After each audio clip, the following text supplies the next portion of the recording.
Hello, welcome to अड्डा 24/7। अड्डा 24/7 की नर्सिंग क्लासेस पर आपका स्वागत है। आई होप आप सभी लोग बहुत अच्छे होंगे, बहुत अच्छे से पढ़ाई कर रहे होंगे। तो लास्ट क्लास में हम लोग पढ़ रहे थे कि introduction of midwifery and obstetrical nursing. तो उसमें हम लोगों ने देखा कि क्या होता है मिडवाइफरी, क्या होता है ऑब्स्टेटिकल नर्सिंग, डिफरेंट टाइप की टर्मिनोलॉजीज देखी और फिर हमने ब्रीफ में हिस्ट्री देखी है। आज जो हम टॉपिक पढ़ने वाले हैं अंडर द ऑब्स्टेटिकल नर्सिंग, हम पढ़ने वाले हैं legal and ethical aspects of nursing, है ना। क्या क्या लीगल एंड एथिकल एस्पेक्ट्स होते हैं, है ना, वो सारी चीज़ें हम देखेंगे। ठीक है, तो नर्सिंग प्रैक्टिस में जो होता है आपके लिए जो एथिक्स एंड लॉ बनाए गए हैं उनको ज़रूर फॉलो करना चाहिए ना। सबको फॉलो करना बहुत ही ज़रूरी होता है क्योंकि ये पेशेंट की सेफ्टी के लिए बनाए गए हैं। ठीक है, तो इससे क्या होता है कि आपकी एक तरह की जिम्मेदारी बन जाती है कि आपको पेशेंट को सेफ रखना है ना, और एथिक्स के अकॉर्डिंग उनको ट्रीटमेंट देना है। अगर आप ऐसा नहीं करते हैं ना, लॉ को फॉलो नहीं करते हैं, तो आपके खिलाफ क्या एक्शन, लीगल एक्शन लिया जा सकता है। तो इसलिए इस तरह की प्रॉब्लम से बचने के लिए आपको अपने लॉ एंड एथिक्स जो है वो अच्छे से पता होने चाहिए। ठीक है, तो सिर्फ थ्योरी बेस्ड नहीं, ये आपके प्रैक्टिकल लाइफ में भी बहुत इंपॉर्टेंट है और बहुत सारे एग्जाम्स में यहाँ से क्वेश्चंस पूछे जाते हैं। तो मैं थोड़े से क्वेश्चंस दिखा दूँ आपको कि किस तरह के क्वेश्चंस पूछे जाते हैं, बट अभी हम उनको सॉल्व नहीं करेंगे, हम उनको सॉल्व करेंगे, क्वेश्चंस को सॉल्व करेंगे क्लास के लास्ट में। चलिए देख लेते हैं, है ना। तो सबसे पहला है ये क्वेश्चन, आपके स्क्रीन पर दिख रहा होगा। Second question, third. तो इन क्वेश्चंस को हम देखने वाले हैं।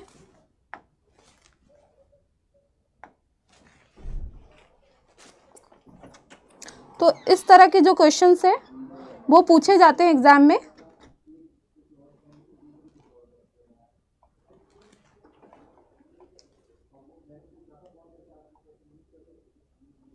आप चलिए जरा देख लेते हैं लॉ एंड एथिक्स क्या होता है। लॉ एंड एथिक्स की बात की जाए तो लॉ क्या होते हैं, गवर्नमेंट द्वारा बनाए जाते हैं, है ना। गवर्नमेंट द्वारा लॉ बनाए जाते हैं, नियम कानून बनाए जाते हैं सभी लोगों के लिए जिनको उनको फॉलो करना होता है, ताकि किसी और पर्सन को या फिर किसी और नागरिक को उससे, जो आप कोई अगर गलत काम करते हैं उससे नुकसान ना पहुंचे, है ना। तो जो सिटीजन्स होते हैं उनकी सेफ्टी के लिए कुछ कानून और नियम बनाए गए जिनको सबको फॉलो करना चाहिए और गवर्नमेंट द्वारा बनाया जाता है। ठीक है, और बात करें एथिक्स की, तो एथिक्स जो होते हैं मोरल प्रिंसिपल होते हैं या फिर वैल्यू होते हैं जो कि आपको क्या गाइड करते हैं कि आपको किस तरह से बिहेव करना है ना। आपको डेली लाइफ में रॉन्ग और राइट का डिसीजन किस तरह लेना है कि आप चीज़ों को डिसाइड कर सके कि क्या गलत है और क्या सही है ना। तो ये आपके डिसीजन मेकिंग में हेल्प करता है एथिक्स। तो basic difference law and ethics में यही है कि लॉ जो है वो गवर्नमेंट द्वारा बनाया जाता है, ठीक है, और एथिक्स जो है वो कहाँ से आते हैं, जैसे कि कोई कल्चर हो गया, है ना, या फिर अलग अलग रिलीजन हो गए, फिलॉसफी हो गई, या फिर अलग अलग प्रोफेशन के अलग अलग एथिक्स होते हैं। ठीक है, तो लॉ एंड एथिक्स में यही बेसिक डिफरेंस है। तो हमें लॉ एंड एथिक्स जो है वो पढ़ना जरूरी है, उसके बारे में जानना जरूरी है क्योंकि हमारे डेली लाइफ में बहुत इंपॉर्टेंट है। ठीक है, तो आगे देख लेते हैं नेक्स्ट। तो क्योंकि हम बहुत सारे legal issues and ethical issues को फेस करते हैं, तो किस तरह फेस करते हैं कि अगर आपने किसी लॉ को फॉलो नहीं किया है ना, तो आपके खिलाफ क्या लीगल एक्शन का ग्राउंड बन सकता है, इसलिए आपको फॉलो करना ये सारी चीज़ें ज़रूरी होती हैं। एक बार स्क्रीन पे देख लीजिए। Legal issues are about government rules and their enforcement with breaking them leading to public consequences, है ना। आप किसी को नुकसान नहीं पहुंचा सकते हैं क्योंकि लॉ बनाए गए हैं, है ना, नियम कानून बनाए गए कि आप किसी को नुकसान नहीं पहुंचा सकते। आपको फ्रीडम तो है, लेकिन आपकी फ्रीडम वहीं तक सीमित है जहां तक आप किसी और को नुकसान ना पहुंचा रहे हैं, किसी दूसरे पर्सन को नुकसान ना पहुंचा रहे हैं। आपकी फ्रीडम वहीं तक क्या है, सीमित है। ठीक है, दूसरी चीज है एथिक्स। एथिक्स किस चीज पे फोकस करता है, किन चीजों पे फोकस करता है, personal behaviour and values, personal behaviour and values such as kindness and fairness in our interaction with others, है ना। हम जब दूसरों से इंटरेक्ट करते हैं तो हमारे एथिक्स में ये आता है कि हम उनके साथ अच्छे से बिहेव करें, फेयरनेस के साथ पेश आए, रिस्पेक्ट के साथ पेश आए, ये सारी चीज़ें एथिक्स में होती है।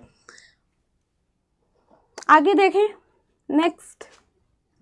नेक्स्ट देखें तो रूल्स एंड रेगुलेशंस कुछ बनाए गए हैं जिनको क्या सबको फॉलो करना चाहिए जब आप क्या नर्सिंग प्रैक्टिस में होते हैं ना। सारी नर्सेस के लिए कुछ रूल्स एंड रेगुलेशंस बनाए गए हैं जिनको सबको फॉलो करना चाहिए। सबसे पहली चीज़ जो है वो आपके स्क्रीन पर दिख रहा है। फर्स्ट जो है वो है नेशनल स्टैंडर्ड्स ऑफ प्रैक्टिस। कुछ नेशनल स्टैंडर्ड्स बनाए जाते हैं प्रैक्टिस करने के लिए। मतलब कि अगर आपको नर्स की तरह काम करना है ना, आपको हेल्थ केयर सेक्टर में बतौर नर्स काम करना है, तो आपके पास क्या चीज़ें होनी चाहिए अकॉर्डिंग टू नेशनल स्टैंडर्ड्स। तो आपके पास सबसे पहली चीज़ क्या, क्वालिफिकेशन होना चाहिए, है ना।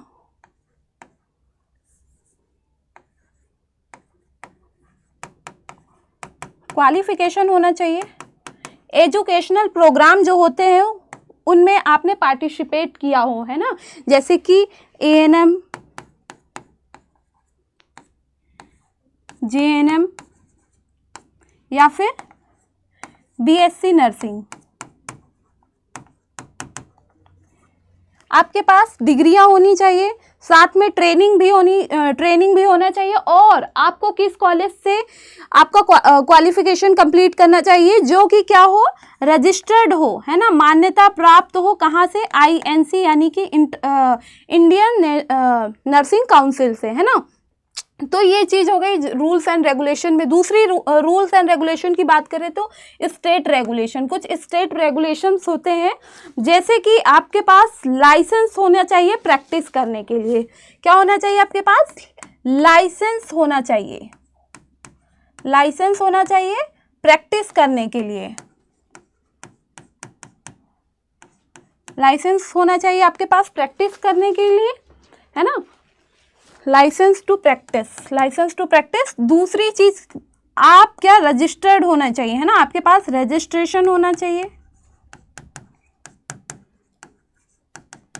स्टेट काउंसिल में आप रजिस्टर्ड होने चाहिए, है ना, नर्सिंग काउंसिल में आप रजिस्टर्ड होने चाहिए। आपका वहाँ पे डेटा अवेलेबल होना चाहिए कि आप एक नर्स हैं और आप इस स्टेट में प्रैक्टिस कर रही हैं, आप लोगों को सर्व कर रही हैं, ठीक है। तो क्या होना, ये एक तरह का रिकॉर्ड होना चाहिए स्टेट के पास। अगर आप स्टेट चेंज करती हैं तो अपने रजिस्ट्रेशन को भी आपको क्या, ट्रांसफ़र करवाना होता है, ठीक है। दूसरी चीज़ है इंस्टीट्यूशनल पॉलिसीज़। इंस्टीट्यूशनल पॉलिसीज़ जो है वो किस लिए बनाई जाती हैं। इंस्टीट्यूशनल पॉलिसीज़ की बात की जाए तो ये रूल्स एंड रेगुलेशन होती है इंस्टीट्यूशन की, ठीक है। ये मिडवाइफरी के लिए बनाई जाती है, जो कि क्या करते हैं, ऐसे रूल्स। इंस्टीट्यूशनल पॉलिसीज़ की मैं बात करूं तो सारे जो इंस्टीट्यूशनल, मतलब जिस भी हॉस्पिटल में आप काम कर रहे होगे वहाँ की पॉलिसीज़, है ना, पॉलिसीज़, रूल्स एंड रेगुलेशन, मतलब policies and rules and regulation जो आपके लिए बने होते हैं, रेगुलेशंस मस्ट फॉलो, ठीक है। तो इससे क्या समझते हैं आप कि जो आप किसी भी हॉस्पिटल या फिर इंस्टीट्यूट में काम कर रहे हैं, है ना, तो वहाँ की जो पॉलिसीज़ बनाई गई हैं, policies and rules and regulations बनाए गए, उनको आपको फॉलो करना चाहिए। किस लिए, पेशेंट की केयर करने के लिए, पेशेंट की केयर करने के लिए आपको उन रूल्स एंड रेगुलेशन को फॉलो करना होगा, ठीक है। ये चीज़ हो गई। नेक्स्ट बात की गई है कम्युनिटी स्टैंडर्ड्स, है ना। तो आपका जो कम्युनिटी स्टैंडर्ड, मतलब कम्युनिटी एक्सपेक्टेशन वाला जो रूल्स एंड रेगुलेशन है, इसके अकॉर्डिंग आपके पास नॉलेज होनी चाहिए।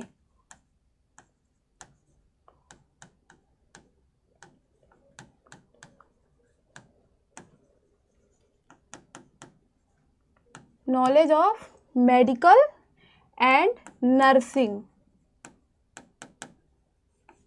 आपके पास नॉलेज होना चाहिए नर्सिंग का और मेडिकल का, ठीक है, तभी आप कम्युनिटी एक्सपेक्टेशन पे खरे उतर पाएंगे, है ना। तो ये रूल्स एंड रेगुलेशंस है जो सारी नर्सेस को फॉलो करना होता है।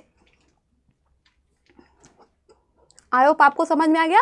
फर्स्ट जो है नेशनल स्टैंडर्ड्स ऑफ प्रैक्टिस, जिसके अंदर आपके पास क्वालिफिकेशन होनी चाहिए प्रॉपर।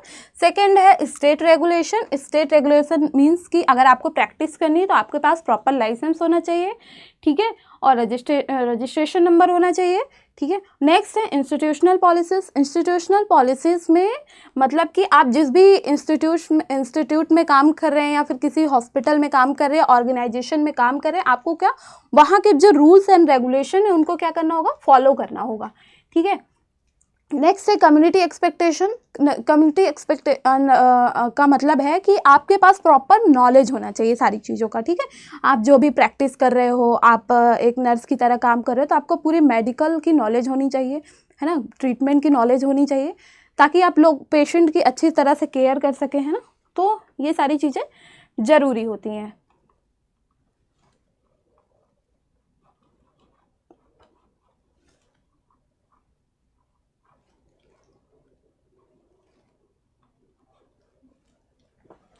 चलिए नेक्स्ट आगे की तरफ चलते हैं। हम आगे हम देखते हैं तो आपको कुछ कोड्स होते हैं, जैसे एथिकल कोड्स, उनको फॉलो करना होता है, ठीक है।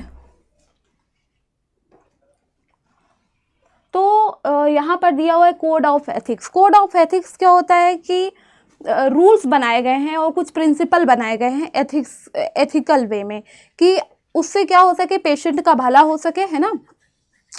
तो ये सारी चीज़ें बनाई गई हैं। तो जैसे कि a code of ethics is a set of rules और principle that guides the behavior and moral standards of individual within a profession or organization. It outline expected conduct and values aiming to ensure integrity, professionalism and ethical decision making, है ना। तो ethical decision making के लिए कुछ क्या rules बनाए गए हैं, कुछ रेगुलेशंस बनाई गई हैं, ठीक है। उनको सब सारी नर्सेस को फॉलो करना होता है। ये कब बनाए गए, 1953 में ये आया, इंटरनेशनल काउंसिल ऑफ नर्सिंग द्वारा, ठीक है, इंटरनेशनल नर्सिंग काउंसिल द्वारा, ठीक है। अब जरा हम देख लेते हैं कि कौन कौन से जो एथिकल स्टैंडर्ड्स हैं या फिर कोड ऑफ एथिक्स है, उन सारी चीज़ों के बारे में हम बात कर लेते हैं, ठीक है। तो सबसे पहले दिया है नर्सेस एंड पीपल। सबसे पहली चीज़ है नर्सेस एंड पीपल। तो नर्सेस एंड पीपल में क्या चीज़ें हैं उसको डिस्कस कर लेते हैं ज़रा, कि मतलब कि आपको लोगों के साथ किस तरह से पेश आना है, ठीक है।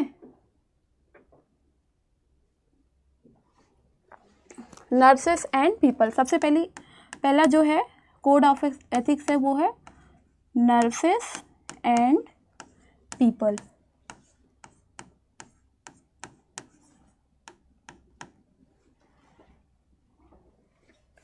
तो नर्सेस विद पीपल मतलब कि आपको क्या एथिक्स, आपके एथिक्स क्या कहते हैं कि जब भी आप किसी पेशेंट को ट्रीट करते हैं तो क्या आपको काइंडनेस और रिस्पेक्ट के साथ पेश आना चाहिए उनके साथ, ठीक है। जैसे कि नर्सेस एंड पीपल में है, सबसे पहली चीज़ अगर हम बात करें इस बारे में, तो सबसे पहली चीज़ है कि आपको उनकी प्राइवेसी का ध्यान रखना चाहिए, है ना। अगर उन्होंने आपके साथ कोई सेंसिटिव इन्फॉर्मेशन शेयर की है तो आपको उसको क्या करना चाहिए, प्राइवेट रखना चाहिए। दूसरी चीज़ है, सबसे पहली चीज़ कि आपको रिस्पेक्ट देनी होती है ना, रिस्पेक्ट देनी होती है अपने पेशेंट को, काइंडनेस दिखानी होती है और कंपैशन।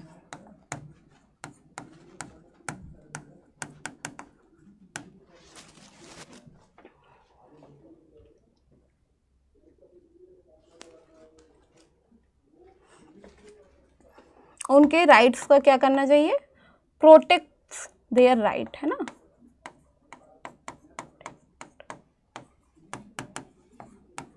राइट्स ऑफ पीपल, है ना। तो नर्सेस एंड पीपल के अंदर ये एथिक्स है आपका कि आपको लोगों के साथ बहुत ही रिस्पेक्ट से, दयालुता पूर्वक और कंपैशन के साथ बिहेव करना, उनका ट्रीटमेंट करना है। दूसरी चीज़ कि अगर उन्होंने सपोज दैट उन्होंने कोई प्राइवेट चीज़ें आपसे शेयर की हैं अपने ट्रीटमेंट से रिलेटेड या किसी भी एरिया से रिलेटेड, तो आपको उनको क्या रखना है, कॉन्फिडेंशियल रखना है, आपको उसको किसी और के साथ शेयर नहीं करना है। तो इस तरह से आप पीपल को सर्व करते हैं, ठीक है, लोगों को पीपल मतलब कि लोगों को इस तरह से आप सर्व करते हैं, ठीक है। तो ये चीज़ हुई। सेकेंड जो आपका कोड ऑफ एथिक्स है वो है nurses and practice. Nurses and practice के अंदर जो है, अगर हम इसकी बात करें तो इसके अंदर क्या होता है कि आपके पास क्या, आपको कंटिन्यूस लाइफ लॉन्ग लर्निंग करना चाहिए।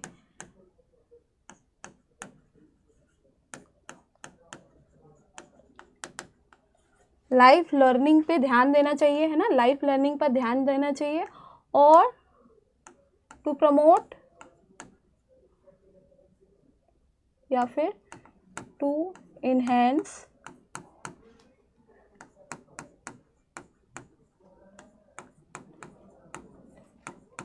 And skill. क्योंकि आप ऐसे प्रोफेशन में हैं कि आपको कंटिन्यूसली लर्निंग पर ध्यान देना ही चाहिए, है ना। आपके फील्ड में अगर कोई नई रिसर्च आ रही है ना, evidence based practice, stay updated with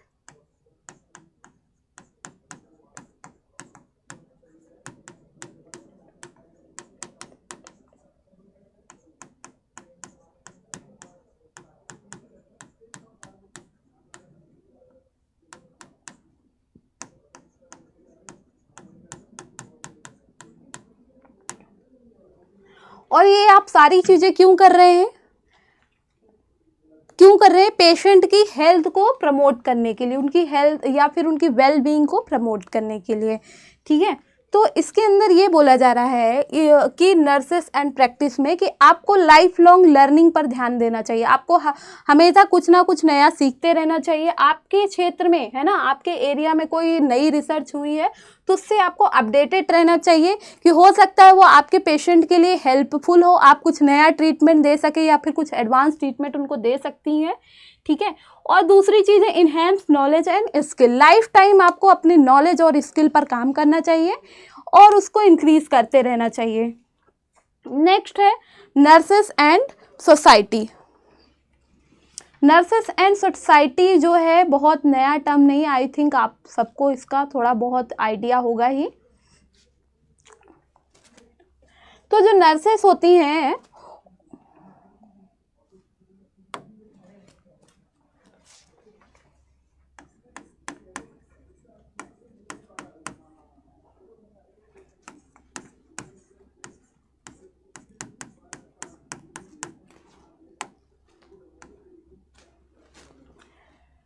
तो जो नर्सेस होती हैं उनका जो एरिया होता है वो सिर्फ हॉस्पिटल तक या क्लिनिक तक सीमित नहीं होता है, उनको समाज के लिए भी काम करना होता है, ठीक है। उनके ऊपर रिस्पॉन्सिबिलिटी होती है सोशल सोसाइटल हेल्थ की, है ना। तो उनको क्या करना चाहिए, वेल बीइंग को प्रमोट करना चाहिए, promote well being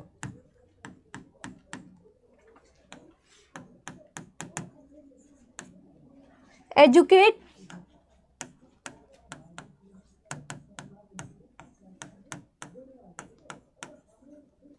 people regarding health issues,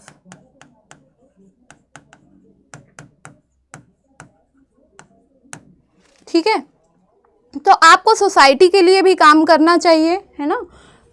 और जो हेल्थ होता हेल्थ वेल बीइंग है ना, आपके जो पेशेंट हैं या फिर जो लोग हैं, सोसाइटी के लोग हैं, उनका जो हेल्थ होता है उनको भी प्रमोट करना चाहिए।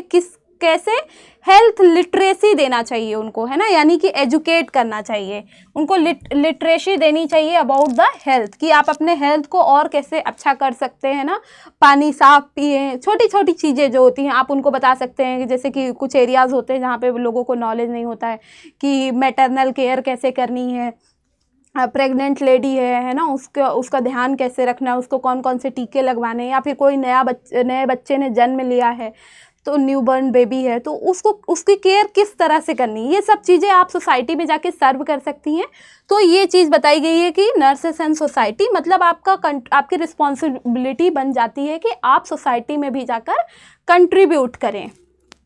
ठीक है, नेक्स्ट जो है वो है nurses and co-worker.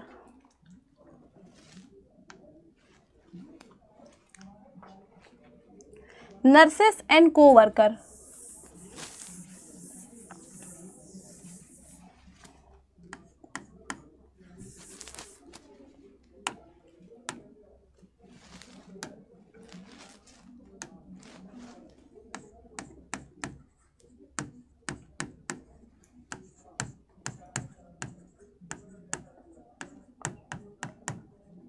Nurses and co-worker की बात की जाए तो इसमें इस एथिक्स के अंदर ये होता है कि आपको क्या प्रमोट करना चाहिए, प्रमोट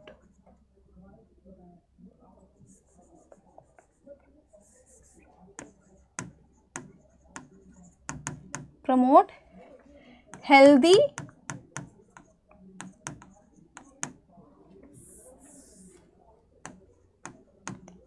वर्क एनवायरनमेंट।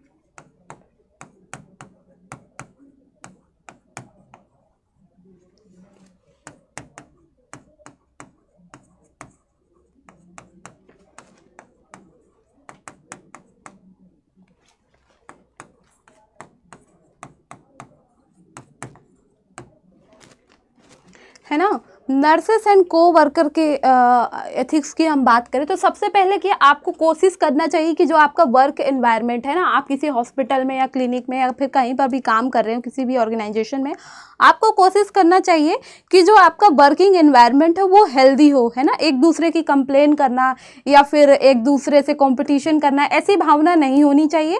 आपको अपने कोवर्कर के साथ मिलजुल कर काम करना चाहिए, एक दूसरे को सपोर्ट करना चाहिए, उनके साथ कोलैबोरेट होकर पेशेंट की हेल्थ को इन्हेंस करने की कोशिश करनी चाहिए। ठीक है, आप अगर आपके पेशेंट मतलब अगर आपके कोवर्कर ऐसे हैं जो कुछ नए हैं, है ना, तो उनको असिस्ट करना चाहिए, उनको मेंटोर करना चाहिए, उनको गाइड करना चाहिए, इस तरह की भावना लेकर आपको चलना चाहिए। ठीक है, और नेक्स्ट एथिक्स की अगर हम बात करें तो वो है नर्सेस प्रोफेशन। नर्सेस प्रोफेशन से आशय ये है कि आपको अपने प्रोफेशन के लिए ईमानदार रहना है ना।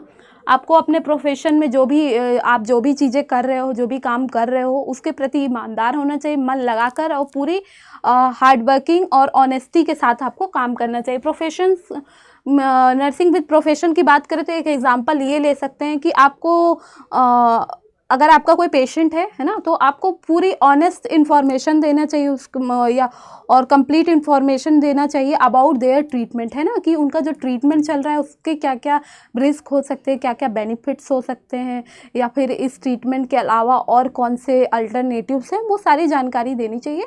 ठीक है, तो ये सारी मतलब ऑल थिंग्स, जितनी भी चीज़ें अब तक हमने पढ़ी है ना, जितनी भी चीज़ें अब तक हमने डिस्कस की, सारी चीज़ें आ जाती हैं आपके नर्सेस प्रोफेशन में। आई होप आप लोग को सारी चीज़ें क्लियर हो गई होंगी। कोड्स ऑफ एथिक्स में बात करें तो सबसे पहला जो होगा नर्सेस एंड पीपल, है ना, लोगों के साथ आपका कैसा बिहेवियर होना चाहिए, आपका एथिक्स, आपका लोगों के साथ कैसा एथिक्स होना चाहिए, है ना। नर्सेस एंड प्रैक्टिस, है ना, nurses and society, nurses and co-worker and nurses profession. चलिए आगे चलते हैं थोड़ा सा।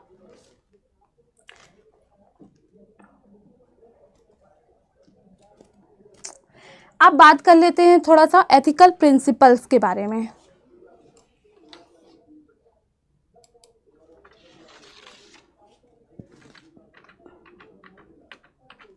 एथिकल प्रिंसिपल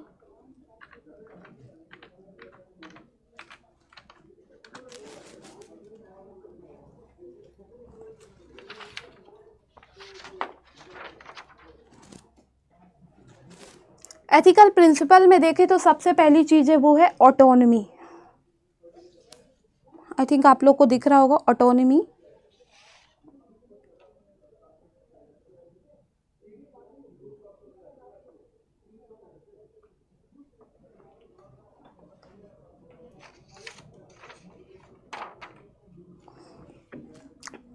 सबसे पहला जो है एथिकल प्रिंसिपल वो है ऑटोनॉमी, सेकंड है फ्रीडम, एंड थर्ड है आपका जस्टिस, नॉन मैलिफिशंस। माफ़ कीजिएगा, हो सकता है आपको दिख नहीं रहा हो, छिप गया हो, बट कोई बात नहीं, अगली स्लाइड में आपको ये पूरा दिखेगा, ठीक है। Beneficence, rights, fidelity, confidentiality, informed consent, इन सारी चीज़ों के बारे में हम एक एक करके डिस्कस करेंगे। तो सबसे पहले जो डिस्कशन कर लेते हैं वो है ऑटोनॉमी का, ठीक है।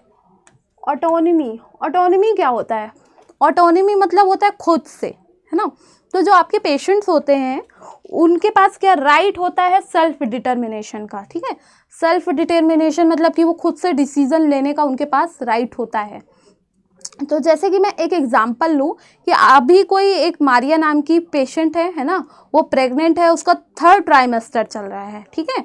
प्रेग्नेंट है और 3rd ट्राइमेस्टर चल रहा है, ठीक है। अब उसको एक तरह की डायबिटीज़ है जो प्रेगनेंसी में होता है, उसका नाम है जेस्टेशनल डायबिटीज़, ठीक है। अब वो डॉक्टर के पास आती है, उसको चेक किया जाता है तो उसको में डायबिटीज़ निकलती है, ठीक है। तो अब डॉक्टर क्या करते हैं या फिर हेल्थ केयर प्रोफेशनल्स क्या करते हैं, नर्सेस क्या करते हैं, उनको ट्रीटमेंट के ऑप्शंस देते हैं, ठीक है। ट्रीटमेंट ऑप्शंस जैसे कि वो बोलते हैं आप डाइट चेंज कर लीजिए, या फिर जो ग्लूकोज मॉनिटरिंग और इंसुलिन थेरेपी है आप उसको भी अपना सकती हैं, ठीक है। तो चूंकि मारिया को उसके रिस्क भी बताए जाते हैं कि अगर आप इस तरह का ट्रीटमेंट लेती है इसके क्या साइड इफ़ेक्ट्स हो सकते हैं, क्या एडवर्स इफेक्ट हो सकते हैं, ठीक है। तो अब मारिया क्या करती है, वो खुद से डिसाइड करती है कि नहीं, मैं खुद से एक्सरसाइज करूँगी, अपनी डाइट को चेंज करूँगी, और जो मेरी कंडीशन है ना, जो मेरी डायबिटीज़ की कंडीशन है, मैं उसको खुद से मैनेज करूँगी। तो ये आता है ऑटोनॉमी के अंदर। आप सारे जो हेल्थ केयर प्रोवाइडर्स हैं वो मारिया के इस डिसीजन का रिस्पेक्ट करते हैं, ठीक है, उसकी ऑटोनॉमी को प्रोटेक्ट करते हैं और उसके डिसीजन जो उसने डिसीजन लिया है उस पर एग्री हो जाते हैं। तो ये होता है रिस्पेक्ट ऑफ ऑटोनॉमी, ठीक है। जैसे कि दिया हुआ है, ऑटोनॉमी का मतलब होता है the right to self determination, स्वायत्तता, आत्मनिर्णय का अधिकार। फिर है बेनिफिशंस, बेनिफिशंस का मतलब होता है obligation to do good. Next यहाँ से देख लेते हैं ऑटोनॉमी। एंड नेक्स्ट है फ्रीडम, है ना। फ्रीडम, फ्रीडम जो है ऑटोनॉमी जैसा ही है कि जो पेशेंट होता है उसके पास अपना फ्रीडम होता है सेल्फ डिसीजन का। फिर है वेरासिटी, वेरासिटी क्या होता है? वेरासिटी के बारे में अगर आप जानना चाहते हैं तो ये स्लाइड देखिए थोड़ा सा। वेरासिटी का मतलब होता है being truthful and trustworthy and accurate, है ना।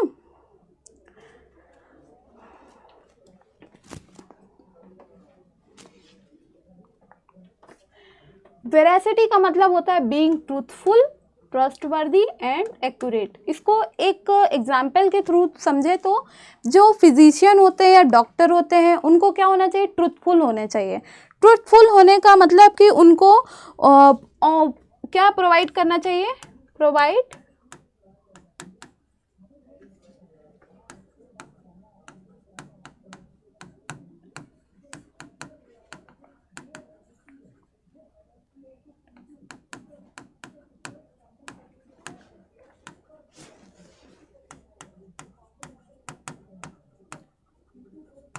information related to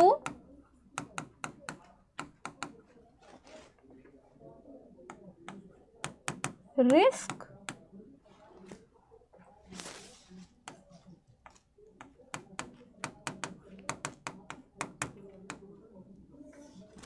and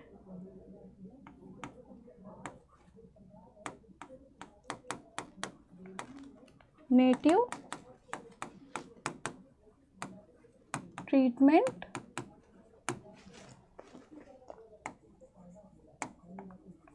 about illness, है ना।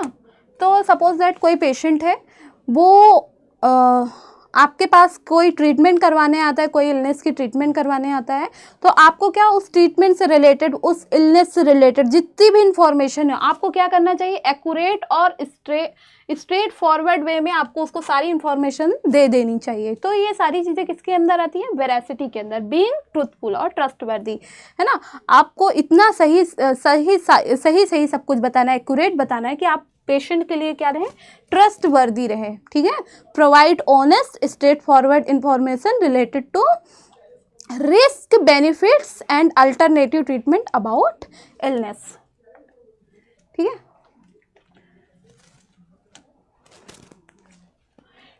वेरासिटी हो गया। नेक्स्ट है जस्टिस। जस्टिस आई होप सबको पता होगा। जस्टिस मीन्स क्या होता है, ensuring equal and fair treatment, है ना। आपका कोई भी पेशेंट हो, है ना, आपका कोई भी पेशेंट हो, चाहे वो किसी कास्ट से बिलोंग करता हो, किसी जाति से बिलोंग करता हो, या फिर किसी एथनिसिटी, या फिर किसी रिलीजन, काला हो, गोरा हो, नाटा हो, लंबा हो, जैसा भी हो, आपको अपने सारे पेशेंट्स को इक्वल ट्रीट करना है, ठीक है। ये उसका बैकग्राउंड देखकर ये आपको डिसीजन नहीं लेना है कि हाँ ये जो है मैं एक एग्जांपल के थ्रू आपको अगर समझाऊं तो जैसे कि आप किसी इमरजेंसी वार्ड में आपकी ड्यूटी लगी हुई है, ठीक है। इमरजेंसी वार्ड में आपकी ड्यूटी लगी हुई, बहुत सारे पेशेंट्स हैं। अब आप कैसे प्रायोरिटाइज करोगे कि आप पहले किस पेशेंट को देखोगे, है ना, किस पेशेंट को पहले मॉनिटर करोगे या उनकी केयर करोगे। तो आप ये चीज जो डिसाइड करोगे वो किस बेस पे करोगे कि सीवियरिटी ऑफ कंडीशन क्या है ना, कि कौन सा पेशेंट जो है जो सीवियर कंडीशन है, ना कि आप कोई एक ऐसा पेशेंट है जो बहुत रसूखदार है या फिर उसका सोशल बैकग्राउंड बहुत अच्छा है तो आप उसको पहले ट्रीटमेंट देंगे, नहीं। अगर आप ऐसा करते हैं तो आप एथिकल वे में काम नहीं कर रहे हैं, ये आपके एथिक्स से बाहर है। तो हमेशा आपको क्या रहना है, जस्टिस यानी न्यायपूर्वक बिहेवियर आपको करना है, बिहेव करना है आपके किसी भी पेशेंट के साथ, ठीक है। तो आप वहाँ पर उस केस में आप क्या करोगे, सीवियरिटी ऑफ कंडीशन देखोगे कि मेरा कौन सा पेशेंट है, यहाँ पे कौन सा पेशेंट है जिसको इमीडिएटली क्या ट्रीटमेंट की रिक्वायरमेंट है, ठीक है, ना कि आप उसका सोशल बैकग्राउंड देखोगे। Next, non maleficence. Non maleficence बहुत ही जाना माना शब्द है ना। नॉन मैलिफिशेंस से आशय ये है कि आपको अपने पेशेंट के लिए क्या है, गैर नुकसानदेह रहना है।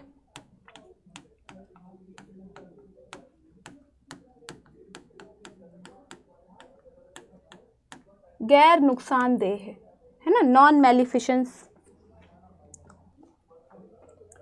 नॉन मैलिफिशेंस आपको दिख नहीं रहा होगा तो कोई बात नहीं, यहाँ पर दिखा देते हैं। नॉन मैलिफिशेंस का मतलब है कि आपको अपने पेशेंट को हार्म नहीं करना, उनको नुकसान नहीं पहुंचाना है, ठीक है।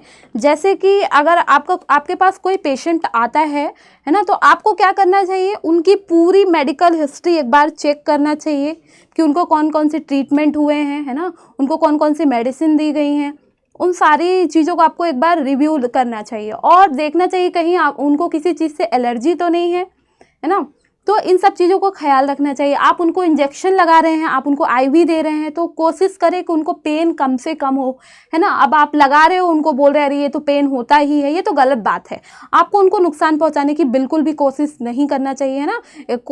ऑब्वियस सी बात है, नुकसान तो कोई भी नहीं करना चाहता है, बट आपको थोड़ा सा इन चीज़ों का ध्यान रखना चाहिए। वो आता है नॉन मैलिफिशेंस के अंदर। मतलब आपका एथिक्स ये बोलता है कि आप अपने पेशेंट को किसी भी नुकसान से बचाएं, है ना। बहुत ही ध्यान से सारी चीज़ें करें। अगर आप किसी पेशेंट को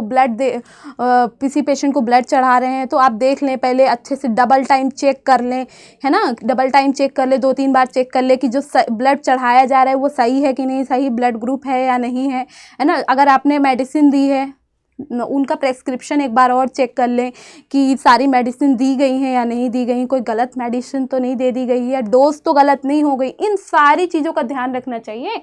ये आता है आपका नॉन मैलिफिसेंस के अंदर।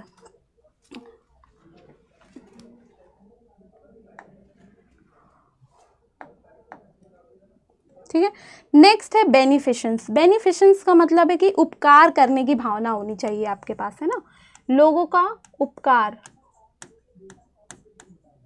उपकार का मतलब क्या होता है, उनका भला करना बिना किसी एक्सपेक्टेशन के कि बदले में मुझे ये मिले, कुछ और मिले। मैं बहुत किसी पेशेंट का एक्स्ट्रा ख्याल रख रही हूँ या एक्स्ट्रा केयर कर रही हूँ, तो मुझे वो कुछ बदले में कुछ मेरा फेवर करें या फिर मुझे कुछ गिफ्ट्स वगैरह दें, ऐसा नहीं होना चाहिए आपके दिमाग में। ये बेनिफिशेंस का मतलब ये आपके अंदर उपकार करने की भावना होनी चाहिए। ठीक है, आपका एथिक्स ये बोलता है कि आपको दूसरों का भला करने का सोचना चाहिए। जैसे कि एग्जाम्पल के थ्रू मैं समझाऊं अगर आपको, कि अगर आपके हॉस्पिटल में कोई पेशेंट है ना, जो कि एक बुजुर्ग व्यक्ति हैं, आप उनका ट्रीटमेंट तो कर ही रहे हैं, उनका केयर तो कर ही रहे हैं। आप अभी हो सकता है कि जो आपके पेशेंट है ना, बुजुर्ग पेशेंट है, हो सकता है उनको आपकी कंपनी या फिर इमोशनल सपोर्ट से ठीक होने की संभावना बढ़ जाती है। अगर आपको लगता है कि जो मेरे ये पेशेंट है, बुजुर्ग पेशेंट है, अगर मैं इनसे थोड़ा बात कर लूँ या इनके बारे में पूछ लूँ, इनकी फैमिली के बारे में पूछ लूँ या इनके पर्सनल लाइफ से अगर ये कुछ बताना चाहते हैं, तो ये बताकर अगर उनको लगता है कि इनकी हेल्थ इंप्रूव हो रही, तो नर्स को वो चीज़ करनी चाहिए, है ना। ये नहीं सोचना चाहिए कि मेरी 1-2 घंटे की ड्यूटी थी इनके साथ, बस मेरा यहीं तक काम था, मैं यहीं तक सीमित थी, ऐसा नहीं होना चाहिए। आपके अंदर एक उनके लिए इमोशनल सपोर्ट होना चाहिए उनके लिए, है ना, मतलब कि उपकार करने की भावना होनी चाहिए। फिर है राइट्स। आपको आपके पेशेंट की राइट को क्या करना चाहिए, प्रोटेक्ट करने की कोशिश करना चाहिए। Always protect rights of your patients. ठीक है, उनके राइट्स का वायलेशन नहीं करना चाहिए, आपके एथिक्स ये कहते हैं। फिर है फिडेलिटी। फिडेलिटी का मतलब है, फिडेलिटी की अगर हम बात करें तो फेथफुलनेस और फुलफिलिंग प्रॉमिस, है ना। फिडेलिटी का मतलब होता है कि मेक प्रॉमिस। अगर आपने कोई फुलफिल प्रॉमिस, है ना, कि अगर आपने कोई प्रॉमिस किया है अपने पेशेंट के साथ या क्लाइंट के साथ कि आप उनको आके चेक करेंगे, उनको मेडिकेशन प्रोवाइड करेंगे, तो आपको क्या करना चाहिए, उनको प्रोवाइड करना चाहिए। उनसे झूठ नहीं बोलना चाहिए, उनको झूठी दिलासा नहीं देनी चाहिए। आपको क्या, हमेशा ट्रस्ट वर्दी रहना चाहिए। ठीक है, अगर आपने उनको बोला है कि आप उनका चेकअप करने आएंगे 6 बजे, उनको देखने आएंगे, उनको मॉनिटर करने आएंगे, तो आपको आना ही चाहिए। अगर आप ऐसा नहीं करते हैं तो आप जो फिडेलिटी, जो आपका एथिक्स है, आप उसका वायलेशन कर रहे हैं। ठीक, आप होल्डिंग फेथफुलनेस और फुलफिलिंग प्रॉमिसेस।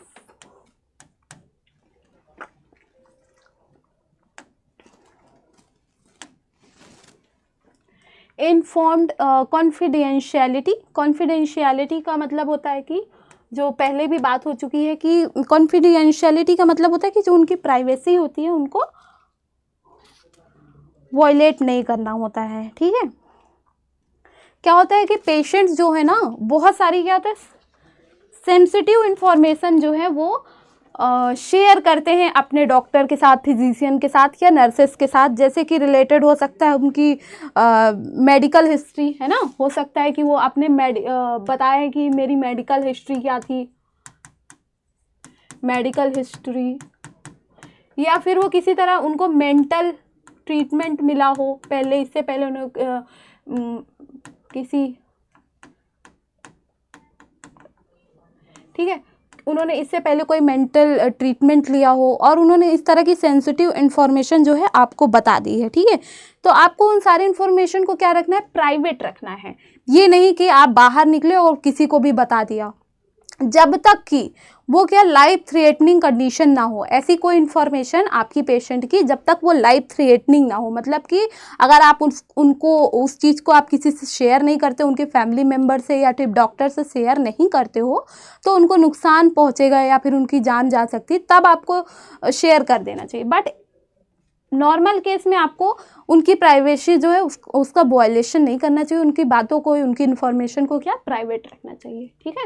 फिर है इन्फॉर्म्ड कंसेंट। इन्फॉर्म्ड कंसेंट मतलब कि आप पेशेंट का कोई ट्रीटमेंट कर रहे हैं ना, आपका पेशेंट जो है किसी तरह के ट्रीटमेंट से गो थ्रू होने वाला है, तो आप उनको सारी चीज़ों को इन्फॉर्म कर दें, है ना, सारे रिस्क फैक्टर, सारे बेनिफिट फैक्टर्स, ठीक है, एडवर्स इफेक्ट, सारी चीज़ें जो है आप उनको शेयर करिए। अगर वो आपके जो सारी चीज़ें आपने शेयर की उनसे एग्री होते हैं तो उनसे एक कंसेंट साइन करवाइए, है ना, उनको उनसे कंसेंट लीजिए कि वो इस चीज़ के लिए अलाउ कर रहे हैं, तभी आप जो है फर्दर ट्रीटमेंट स्टार्ट करें। आपका एथिक्स ये कहता है, मतलब कि आपके जो आपका जो पेशेंट है, आपके जो क्लाइंट है, उनको सारी चीज़ें जानने का अधिकार है अपने ट्रीटमेंट से रिलेटेड या फिर अपने इलनेस से रिलेटेड, ठीक है।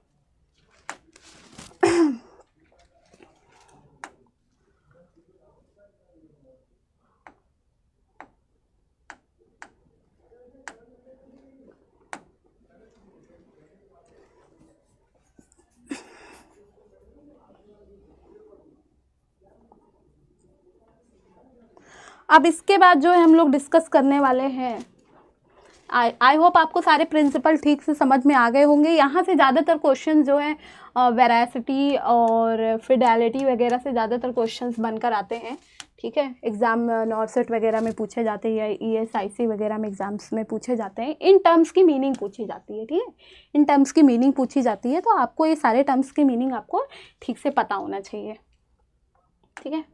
नेक्स्ट आप देखते हैं common ethical and legal issues in midwifery, है ना, कि कौन कौन से इश्यूज हैं, एथिकल एंड लीगल इश्यूज हैं जिनकी वजह से आपके ऊपर लीगल एक्शन भी बन सकता है, ठीक है। उन सारी चीज़ों को हम डिस्कस करेंगे, ब्रीफ में डिस्कस करेंगे, ठीक है। तो सबसे पहला चीज़ है प्रोफेशनल नेग्लिजेंस। प्रोफेशनल नेग्लिजेंस का मतलब होता है कि आपने मैल प्रैक्टिस की है ना, आप सारी चीज़ों को ध्यान नहीं दे रहे हो, या फिर जैसे कि मैं एग्जांपल दूं कि आप किसी इमरजेंसी वार्ड में काम कर रहे हो, या फिर आप बहुत ज़्यादा बिजी शेड्यूल में काम कर रहे हो, तो आप कुछ चीज़ें भूल जाते हो, जैसे पेशेंट को मेडिसिन देना या फिर उनको इंजेक्शन लगाना है ना।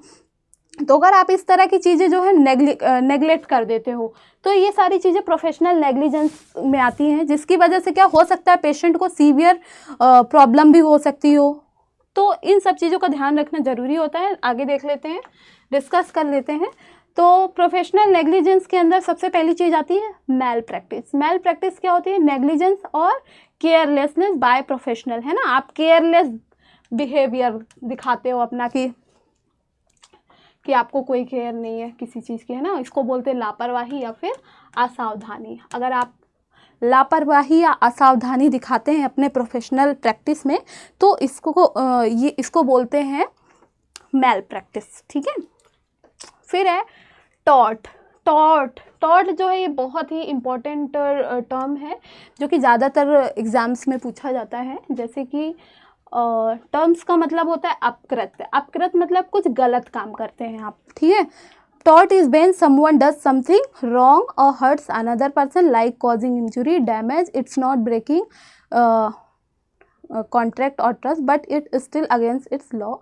If someone commits tort, injured party can show them damage in court, ठीक है, समझ रहे हैं आप। टॉर्ट, अगर आपने इस तरह का काम किया है, टॉर्ट टाइप का कुछ चीज़ किया आपने, तो आपके खिलाफ लीगल एक्शन तक बन सकता है, ठीक है। और जो पेशेंट है ना, या जो फिर पर्सन है, वो क्या कर सकता है, डैमेज का दावा कर सकता है ना, कि उसको जो भी चीज़ें उसकी भरपाई की जाए कोर्ट में जाकर। तो इस चीज़ का ध्यान रखना चाहिए। तो सबसे पहली चीज़ टॉर्ट देख लेते हैं, like a causing an injury और डैमेज, ठीक है। किसी पर्सन को आप क्या करते हो, हर्ट करते हो, उनको दुख पहुंचाते हो, ठीक है, या फिर उनको किसी तरह की इंजुरी, चोट पहुंचाते हो, या उनका किसी तरह का नुकसान करते हो, है ना, उनका किसी भी तरह का नुकसान करते हो। तो ये सारी चीज़ें किसके अंदर आती हैं, टॉर्ट के अंदर आती हैं।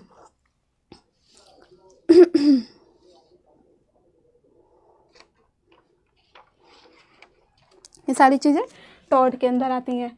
तो ज़रा देख लेते हैं, टॉर्ट जो होते हैं कई बार जानबूझ के किया जाता है ना, जैसे गलत काम कभी कभी जानबूझ के भी किया जा सकता है, और कभी कभी अनजाने में हो जाता है, ठीक है। तो उसको देख लेते हैं। तो जो टॉर्ट होता है बेसिकली 2 टाइप का होता है ना। अगर इंटेंशन के बेस पे बात करें तो ये 2 टाइप के होते हैं, intentional tort and unintentional tort. Intentional tort का मतलब जानबूझ के किया आपने, ठीक है, सब कुछ जान रहे थे आप, समझ रहे थे, फिर भी आपने गलत किया। जैसे कि असॉल्ट करना, बैटरी, इम्प्रिजनमेंट, ट्रीज पासिंग मतलब कि हमला या फिर धमकी, बैटरी, झूठा कारावास, है ना, जबरदस्ती आप उनको कारावास दिलवाते हैं या फिर उनको सज़ा दिलवाते हैं, तो ये इसको बोलते हैं इम्प्रिजनमेंट, यानी कि कैद करना। और या फिर आप किसी भी तरह का अतिक्रमण करते हैं, है ना, ट्रीज पासिंग करते हैं, तो ये इंटेंशनल टॉर्ट के अंदर आता है, ठीक है। अनइंटेंशनल टॉर्ट की बात करें तो कैसे, जैसे नेग्लिजेंस, आपसे अनजाने में गलती हो गई, है ना, आपको ट्रीटमेंट किसी और बॉडी को देना था और आपने ठीक से अपने डॉक्यूमेंट्स वगैरह चेक नहीं किया, आपने किसी और को ट्रीटमेंट दे दिया, वो, है ना, मैल प्रैक्टिस वही चीज़ है, नेग्लिजेंस, ठीक से आप काम नहीं करते हैं, तो ये अनजाने में होता है, ये सब लापरवाही का नतीजा होता है। हमेशा अगर जब भी आप हॉस्पिटल में काम कर रहे होते हो तो आपको क्या, अपने सेंसेस को बिल्कुल ठीक से अवेयर रखना चाहिए आप, ताकि आपसे कोई मिस्टेक ना हो, कोई गलती ना हो और उसके थ्रू किसी पेशेंट को नुकसान ना पहुँचे, ठीक है। फिर बात करते हैं इंटेंशनल टॉर्ट में। इंटेंशनल टॉर्ट क्या होता है? इंटेंशनल टॉर्ट में कुछ टर्म्स है जैसे कि assault and battery. Assault means क्या होता है?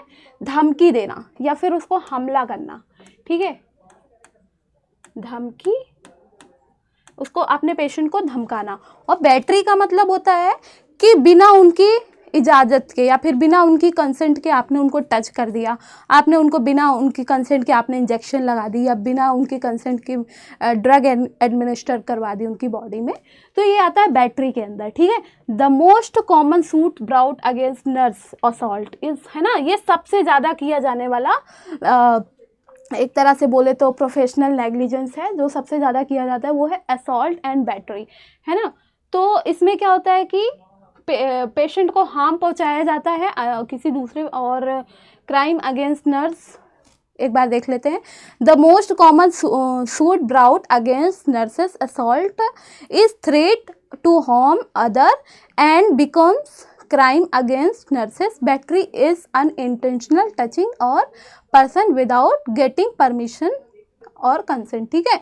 तो असॉल्ट का मतलब होता है कि अपने पेशेंट को किसी भी तरह से धमकाना, उनको इंजर्ड करना, उनको नुकसान पहुंचाना, ठीक है। और बैटरी का मतलब होता है कि आपने बिना उनके कंसेंट के या फिर बिना उनकी परमिशन के आपने उनको टच कर लिया। तो अगर आप इस तरह की हरकतें करते हैं, अगर आप इस तरह की कुछ काम करते हैं तो आपके खिलाफ लीगल एक्शन भी लिया जा सकता है, ठीक है। सपोज दैट कि मैं एग्जाम्पल के थ्रू अगर आपको समझाऊं तो कोई फिजिशियन है या फिर कोई नर्स है ना, उनका कोई पेशेंट है, ठीक है। अब उनका कोई पेशेंट है, एक मेडिकल प्रोसीजर चल रही है ना, मेडिकल प्रोसीजर में मतलब कि कोई सर्जरी चल रही है, ठीक है। अब उस समय पेशेंट क्या है, खुद को स्टेबल रखने में क्या अनेबल है, खुद को स्थिर नहीं रख पा रहा है। तो अब फिजिशियन या फिर नर्स क्या हो जाती हैं, फ्रस्ट्रेटेड हो जाती हैं कि अरे ये ठीक से काम नहीं करने दे रहा। तो उस समय क्या, पहले तो उनको धमकाया जाता है कि तुम ठीक से रहो। अब वो जबरदस्ती है, जानबूझ के तो कर नहीं रहा है, वो इंटेंशनली तो कर नहीं रहा ये चीज़, है ना। तो उसको धमकाया जाता है, उसको असॉल्ट किया जाता है कि ठीक से रहो नहीं तुम्हारा ट्रीटमेंट बंद कर देंगे, या फिर कुछ भी किसी भी तरह का असॉल्ट किया जाता है।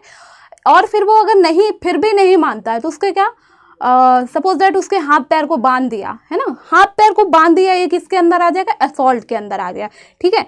अब उसके हाथ पैरों को बांध दिया गया है ना, अब जबरदस्ती उसका ट्रीटमेंट स्टार्ट हो जाता है, मतलब उनको इंजेक्शन लगाना, कैनुला लगाना, जो भी चीज़ें हैं वो स्टार्ट कर दी जाती है, ठीक है, या फिर कटिंग करना, एनेस्थीसिया लगाना। तो ये सब किसके अंदर आ जाए, ये सारी चीज़ें आ जाएंगी बैटरी के अंदर, है ना। मतलब कि आपने बिना किसी परमिशन के, है ना, बिना पेशेंट की परमिशन के, बिना उनकी कंसेंट के आपने उनको छुआ, उनको टच किया, और दूसरी चीज़ उनको इंजर्ड किया, उनको असॉल्ट किया। ये सारी चीज़ें क्या बन सकती है, लीगल एक्शन का ग्राउंड बन सकता है, ठीक है।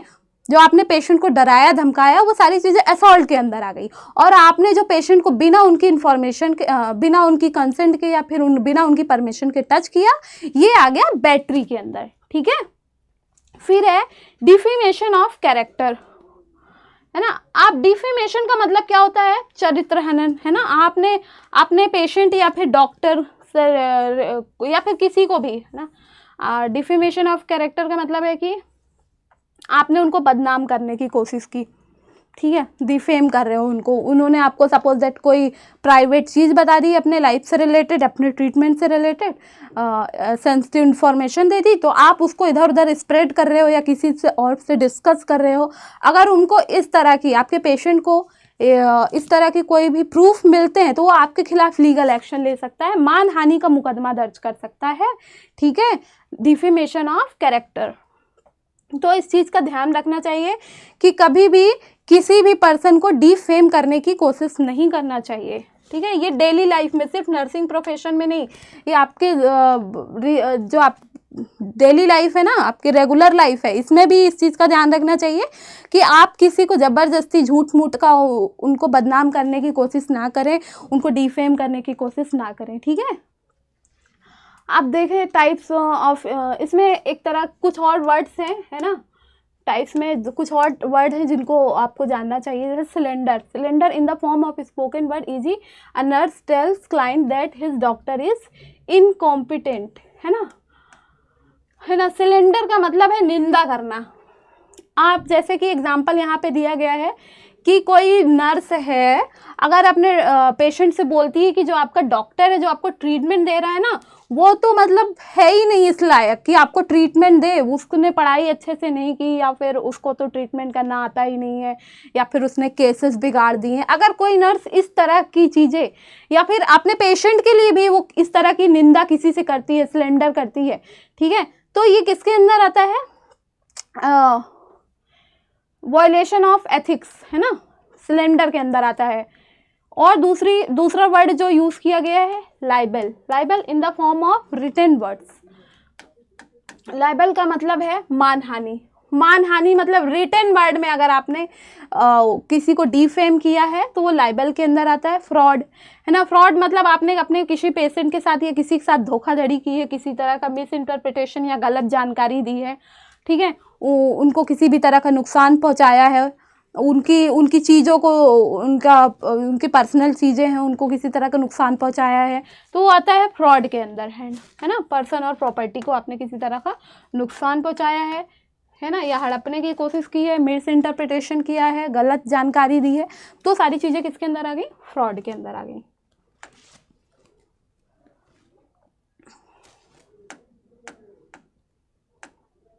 तो हम लोग डिस्कस कर रहे थे प्रोफेशनल नेग्लिजेंस, है ना, कि प्रोफेशनल नेग्लिजेंस किस तरह से की जाती है, किस तरह के से प्रोफेशनल नेग्लिजेंस हो सकता है नर्सिंग प्रैक्टिस में।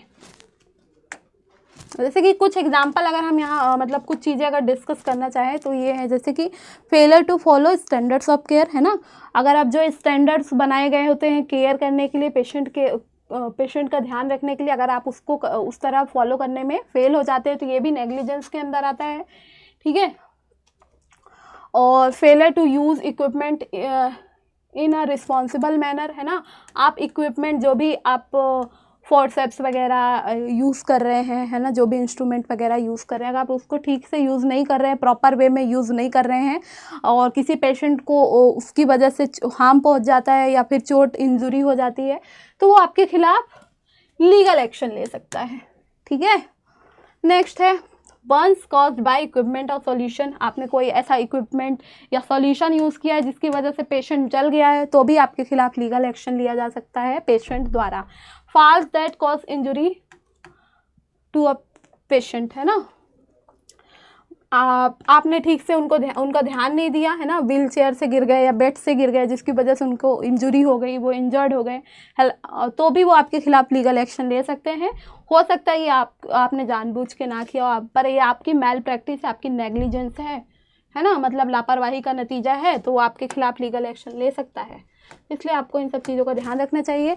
Leaving foreign object in patients body, है ना, आप ओटी में हैं, ऑपरेशन थिएटर में हैं, आप फिजिशियन के साथ काम कर रहे हैं और आपने ड्यूरिंग द सर्जरी पेशेंट के बॉडी में आपने कोई इंस्ट्रूमेंट वगैरह या कोई ऑब्जेक्ट छोड़ दिया है, तो वो क्या होगा, उनके लिए हार्मफुल होगा, है ना, लाइफ थ्रेटनिंग कंडीशन बन जाएगी, पेनफुल होगा। तो आपके खिलाफ इस लीगल एक्शन लिया जा सकता है इस कंडीशन में। Administer wrong medicine to a patient, है ना, गलत मेडिसिन दे दी आपने, मिलती जुलती मेडिसिन है, आपने मेडिसिन का नाम ठीक से पढ़ा नहीं और पता चला आपने पेशेंट को दे दिया। अब पेशेंट को इससे क्या एडवर्स इफेक्ट हो सकता है, एलर्जी हो सकती है या फिर हो सकता है उसकी जान भी जा सकती है, ठीक है। तो इस कंडीशन में भी क्या आपके खिलाफ लीगल एक्शन लिया जा सकता है अगर आप ये चीज़ें प्रूफ हो जाती हैं तो।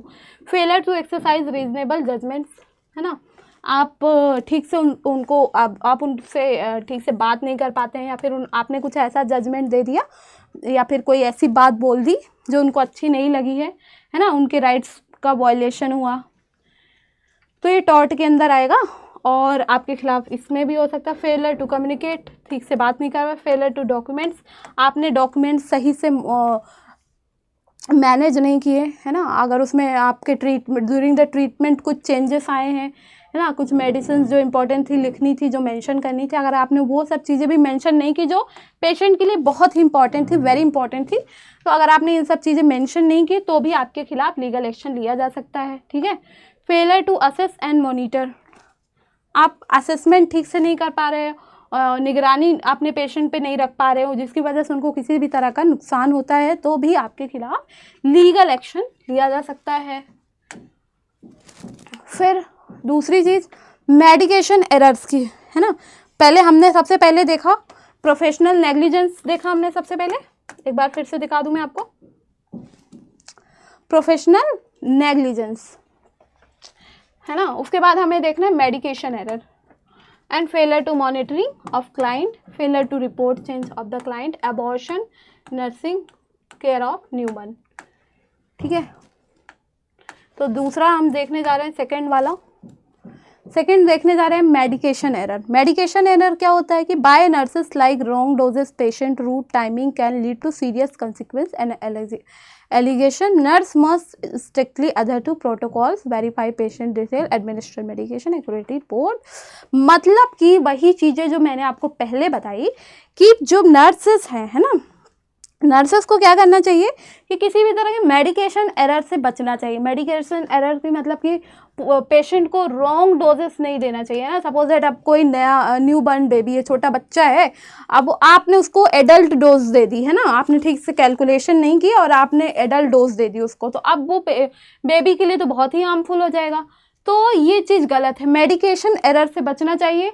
और ऑलवेज डबल चेक योर प्रेस्क्रिप्शंस, हो ना, जो फिजिशियन ने प्रेस्क्रिप्शन दिया है डबल चेक करना चाहिए, ठीक है।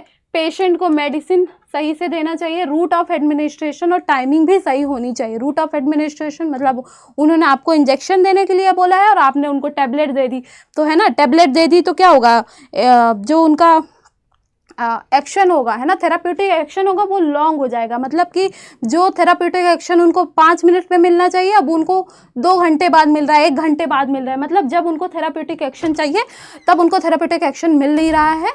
तो इस चीज़ का ध्यान रखना चाहिए कि रूट ऑफ एडमिनिस्ट्रेशन भी ठीक से देखना चाहिए। Can lead to serious consequences, है ना, एलिगेशंस। तो अगर आप मेडिकेशन एरर करते हैं जिसकी वजह से पेशेंट को किसी भी तरह का नुकसान पहुंचता है, उनको एलर्जी होती है, उनको कॉन्ट्राइंडिकेशन देखने को मिलता है, एडवर्स ड्रग रिएक्शन देखने को मिलता है, तो इसके लिए रिस्पॉन्सिबल आप होंगे, ठीक है। तो इन सब चीज़ों से बचना चाहिए।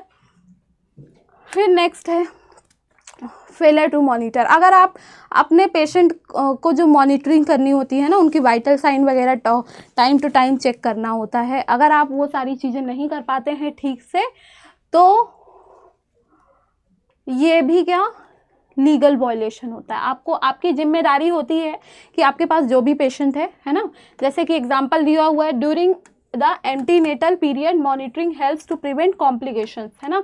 आपको अपने जैसे आपके पास कोई प्रेग्नेंट महिला पेशेंट है ना, आपको टाइम टू टाइम उनका शुगर लेवल, उनका ब्लड प्रेशर, उनका पल्स रेट, सारी चीज़ें टाइम टू टाइम चेक करते रहना चाहिए। अगर आप ऐसा नहीं कर सकते, हो सकता है उनको आगे चल के कोई कॉम्प्लिकेशंस हो जाती है। अगर इस तरह की कॉम्प्लिकेशंस होती हैं तो रिस्पॉन्सिबल आपको माना जाएगा, है ना।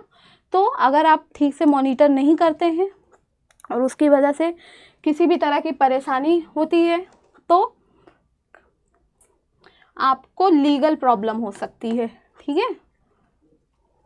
तो यहाँ पर यह बोला जा रहा है कि आपको अपने पेशेंट की सही से मॉनिटरिंग करनी होती है। उसके बाद है फेलियर टू रिपोर्ट चेंज, है ना। अगर आपके पेशेंट के रिपोर्ट में किसी भी तरह की चेंजेस आई हैं, अगर आप उसको चेंज करने में विफल होते हैं तो इससे क्या कॉम्प्लिकेशंस हो सकती हैं, है ना, ट्रीटमेंट में। तो ये भी ध्यान रखना चाहिए। Failure to assessment the client, आप अपने क्लाइंट को ठीक से असेस नहीं कर पा रहे हैं, उनके ठीक से केयर नहीं कर पा रहे हैं, तो भी ये गलत चीज़ है ना। फिर है failure in assessing the client, वही चीज़ है, सारी चीज़ें बताई गई हैं जो, ठीक है। तो हमने डिस्कस कर ली, सारे पॉइंट्स डिस्कस कर लिए हैं, ठीक है। आई होप आपको सारी चीज़ें समझ में आ गई होंगी। एक बार फिर से सारी चीज़ें समराइज कर लेते हैं कि हम लोगों ने आज क्या क्या पढ़ा। सबसे पहले तो हमने देखा लॉ एंड एथिक्स क्या होता है, ठीक है। लॉ एंड एथिक्स के बाद हमने देखा कि कौन कौन से रूल्स एंड रेगुलेशन है मिडवाइफरी प्रैक्टिस के लिए। फिर हमने देखा लीगल एंड कुछ कोड ऑफ एथिक्स हमने देखे, ठीक है। फिर हमने क्या पढ़ा, फिर हमने एथिकल प्रिंसिपल्स देखे और उनके टर्म्स देखे। फिर नेक्स्ट हमने आज की क्लास में देखा common ethical and legal issues in midwifery. सारे पॉइंट्स हमने डिस्कस कर लिए। अब बारी आती है क्वेश्चंस की, जो हमने सबसे पहले देखे थे स्टार्टिंग क्लास में, देखा था कि कौन से क्वेश्चंस जो है वो एग्जाम्स में पूछे जाते हैं। तो उनमें से ज़्यादा क्वेश्चंस तो नहीं, हम 5 क्वेश्चन ही सॉल्व करने वाले हैं, अदरवाइज जो क्लास होगी बहुत ज़्यादा लंबी हो जाएगी। तो सबसे पहला जो यहाँ पे क्वेश्चन दिख रहा है आपको, ये देखेंगे तो है which of the following is the key ethical principle in midwifery and obstetrical nursing, है ना। तो इसमें से नैतिक सिद्धांत मतलब सबसे पहले जो हमने पढ़ा था, है ना, सबसे पहले तो यहाँ पर ये पूछा गया है कि कौन सा जो है की एथिकल, है ना। तो सब यहाँ पे पूछा गया है कि which the following is the key ethical principle in midwifery and obstetrical nursing. तो सबसे पहला जो है वो है ऑटोनॉमी, है ना, हमने पढ़ा ऑटोनॉमी, तो इसका आंसर होगा सी, ठीक। नेक्स्ट क्वेश्चन है which of the following is the primary legal responsibility of midwife, है ना। मिडवाइफ की सबसे पहली क्या प्राथमिक कानूनी जिम्मेदारी क्या है ना, सबसे पहली जिम्मेदारी क्या होती है। तो सबसे पहला इसमें ऑप्शन दिया रोगी की गोपनीयता बनाए रखना, है ना, मेंटेनिंग द पेशेंट कॉन्फिडेंशियलिटी, या फिर प्रसव और प्रसव के दौरान निरंतर देखभाल करते रहना, या फिर लास्ट वाला, ठीक है। तो इसका आंसर जो होगा वो डी होगा, है ना, मतलब ensuring the safety of mother and newborn, ये आपका प्राइमरी रिस्पॉन्सिबिलिटी होगा। बतौर मिडवाइफ आपकी पहली रिस्पॉन्सिबिलिटी होगी कि आप जो है माँ और बच्चे का हेल्थ जो है वो सुनिश्चित करें, ठीक है। नेक्स्ट क्वेश्चन जो है in the event of conflict between the wishes of mother and best interest of newborn which should taken precedence, है ना, माँ की इच्छाओं और नवजात शिशुओं के सर्वोत्तम हितों के बीच की टकराव स्थिति में किसे प्राथमिकता दी जानी चाहिए, है ना। तो किसे प्राथमिकता दी जाएगी, न्यूबॉर्न, है ना, the best interest of newborn, है ना, वो डिसीजन लिया जाएगा जो नवजात शिशु के लिए बेहतर होगा, सबसे बेस्ट होगा। नेक्स्ट क्वेश्चन की तरफ चलते हैं, तो है एक दाई या प्रसूति नर्स को संदेह है कि एक गर्भवती रोगी के साथ उसका साथी दुर्व्यवहार कर रहा है, निम्नलिखित में कौन सी कार्रवाई उचित तरीका है। मतलब कि आपको पता चलता है कि आपका कोई वर्कर है जो मिसबिहेव कर रहा है किसी पेशेंट के साथ, तो आपको क्या करना चाहिए उस कंडीशन में, है ना। उस कंडीशन में तो सबसे पहले क्या करना चाहिए कि आपको तुरंत उस सिचुएशन में आपका जो पेशेंट है ना, कोई भी पेशेंट है, उसको सपोर्ट देना चाहिए, है ना। तो रोगी के स्थिति पर चर्चा करें और उसे सहायता प्रदान करें, इसका आंसर ये होगा। नेक्स्ट क्वेश्चन जो है निम्नलिखित में से कौन सा प्रमुख नैतिक सिद्धांत है जिस पर दाइयों प्रसूति नर्सों को देखभाल प्रदान करते समय विचार करना चाहिए, है ना। विच of the following is the key ethical principal that midwives and obstetrical nurses must consider when providing care, है ना। तो सबसे पहली चीज़ किस पे ध्यान देना चाहिए, बेनिफिशंस पे, ठीक है। इसका जो आंसर निकल कर आएगा वो बी होगा, हमें उपकार की भावना रखनी चाहिए, ठीक है।